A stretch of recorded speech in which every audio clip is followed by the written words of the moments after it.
Hey, and welcome to day 19 of 21 days of yoga. So we're going to begin in child's pose with maybe we need some support here. We can put a blanket as we have the front of our foot down. We can also have our toes up if we need that as well. Placing our bums on our heels and then just walking my hands out in front of me. Head on the mat if possible. And just holding this, breathing in through the nose, out through the mouth. As we begin to ground ourselves for today's asana. Walking our hands to the left, really getting that right body stretch, maybe putting the right arm over, still keeping the chest down for 3, 2, and 1. Walking back to the center and now doing the same for the left body stretch. For 3, 2, and 1, back through center. And then begin to roll up into tabletops, right? And so here we're going to begin into cow, lifting up my heart, tilting my tailbone, breathing in, exhaling, tucking my tailbone down, concaving my heart. And then do it a few more rounds of this. As we bring forth our intention of compassion today. I know we can kind of think that compassion can be synonymous with grace, and it can be, right? But compassion is defined as having sympathy, empathy for others and whatever they may be going through, and hoping that you can relieve that pain from them, right? And so others can also include yourself, right? So a few more rounds. And then just shake that out. And then I can begin to walk my hands up, lowering my chest down to the mat. Face down, knee, chin. And then maybe putting my elbows down, having my hands in prayer pose, and just hold a puppy pose. Really melting my heart into the mat. For 3, 2, and 1, and then release, right? And then I'm going to just get into Sphinx pose already with my elbows bent underneath my elbows, feet down, right out of the half puppy / tabletop, and just once again opening, lifting my heart up, really getting that lower back stretch.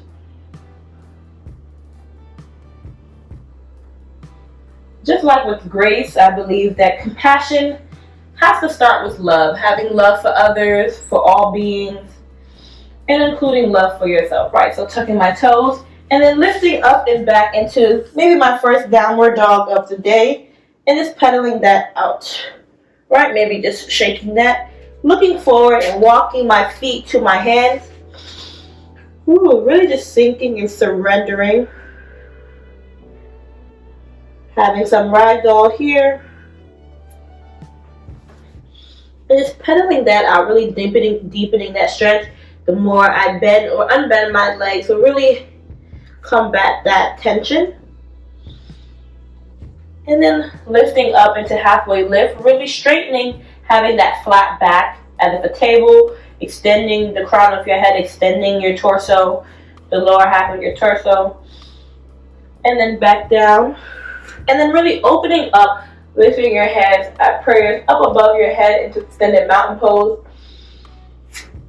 Breathing in here, sending breath to the rest of your body. Continuing to have your body stacked, making sure our hips aren't too up, bent in the back. We're really neutralizing that position. Possibly looking up above.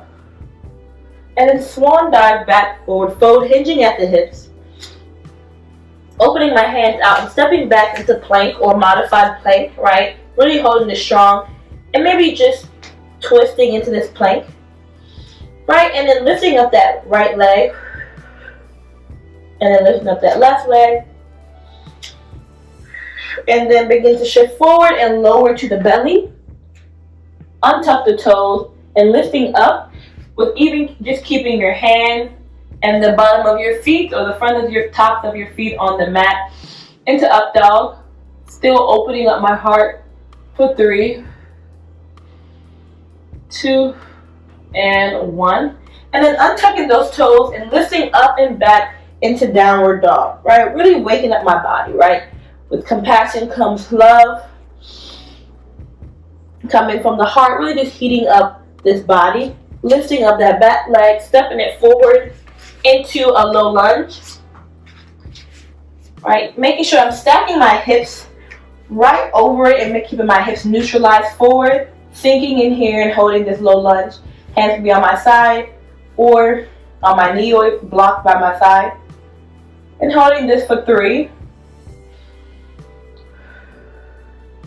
2, and 1. Placing my hands and walking my hands back, shifting my hips back, flexing my toes, bringing my chest up and over into a half split for 3,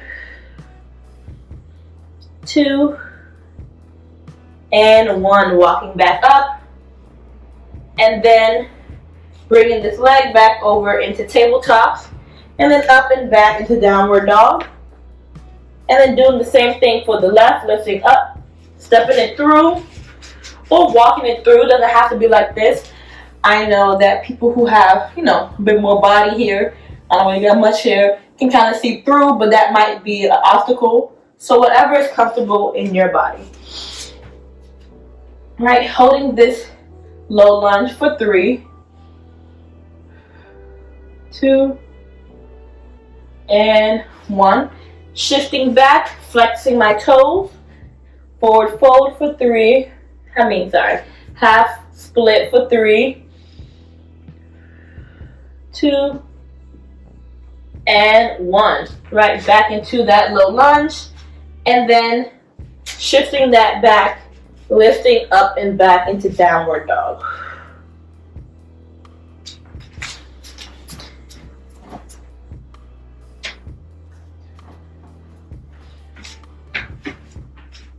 Into down dog, and then lifting up back that right leg into like a split, maybe trying to bring it towards you, not right, and then actually bringing it through so that my right knee is kind of on the outer of the mat, and then attempting to have my shin right parallel with the front of the mat, and then I'm sinking and lowering this left side as if I'm kind of like in a split.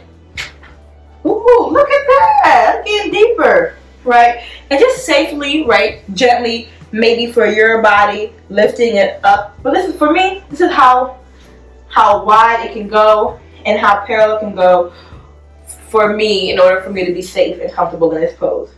I can also put a block here if I need that extra support. And mine now in pigeon pose.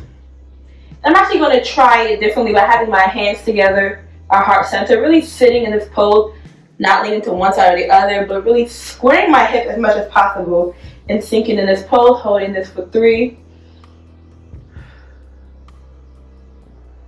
2, and 1. And now bringing my chest forward, maybe placing my hands, and then now getting into a sleeping pigeon.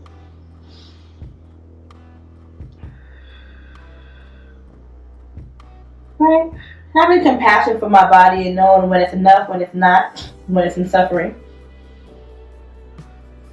Right? And then lifting up that back foot, bringing that front foot back into my downward dog and really pedaling that out. And we're going to do the same thing for the left. Right? That said that this asana of a pigeon pose is to really open us up, allow us to reflect, and what allows for compassion to come through and to develop in us, right? So also having compassion, similar to grace, that one side may not be the same as the other, and that's okay. So my left side is a little bit more tighter and it's not really parallel with this part, right? So I'm still going to put my hands together, heart center, and holding this for 3, 2, and 1, and walking and maybe holding a little deeper here for 3. And my sleeping pigeon, 2, and 1. Placing my hands on the mat, untucking that back foot, shifting that left foot back, and then going into my downward dog and pedaling that out. Dog, we're just going to walk this out. Once again, looking forward, and maybe this time jumping, skipping, walking, or floating my feet to my hands. Oh, that was fun. Right, and now I'm back in a forward fold. And I'm just going to open up, circle into extended mountain pose. Breathe in, and maybe just do some back bend here, lifting in over a barrel. Back center, maybe doing a counter pose. And then doing some side body as well. Bring your hands back to heart center. Forward fold. Stepping back into my plank pose, shifting forward, flipping my feet, and then lifting up into my upward dog, opening my heart. Breathing in. And unflipping my toes, lifting up and back into downward dog.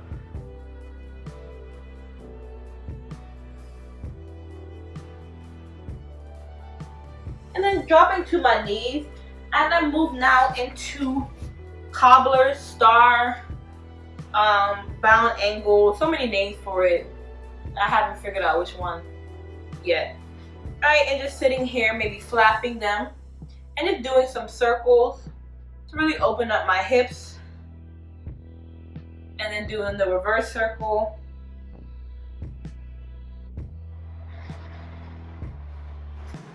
Doing some circles and reverse.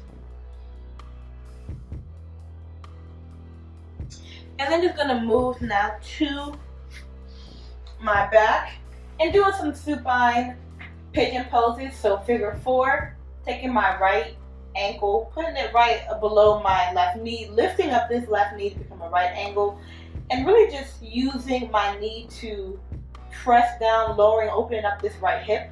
Maybe I can take my right arm and open it up as I use my left to pull closer. And again, flexing my left foot to really intensify that push if needed. And just breathing into these tight areas for 3,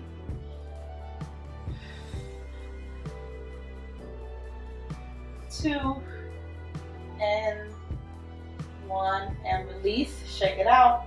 And then doing the same thing for the left. All right, and just maybe bringing awareness that one side may open up a little further than the left. Pulling in. These are really great when we sit at home and work from home on our computer, tables, whatever, and desk. And so these are so great to open up our hips.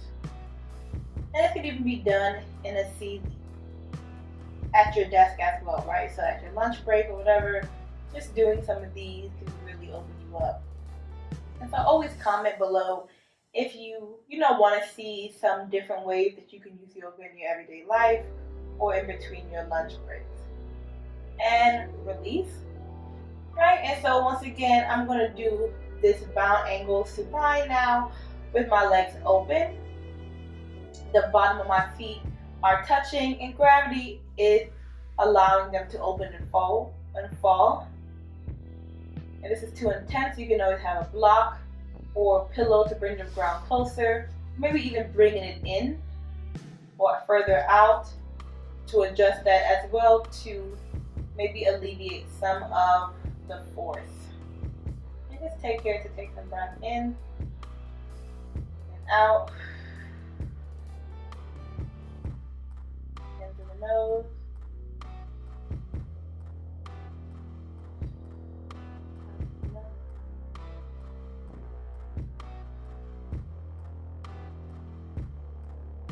One last breath in and breathing out, sending energy to all those parts of the body. And then safely and gently close your legs if it's closing a book.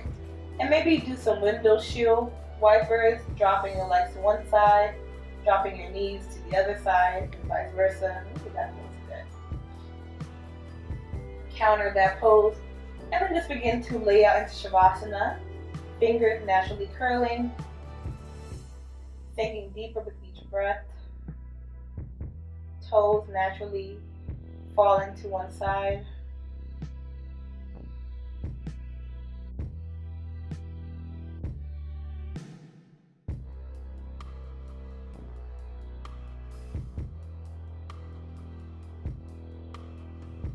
If you have more time to sit here, I invite you and encourage you to do so. If not, just bring an energy to different parts of your body.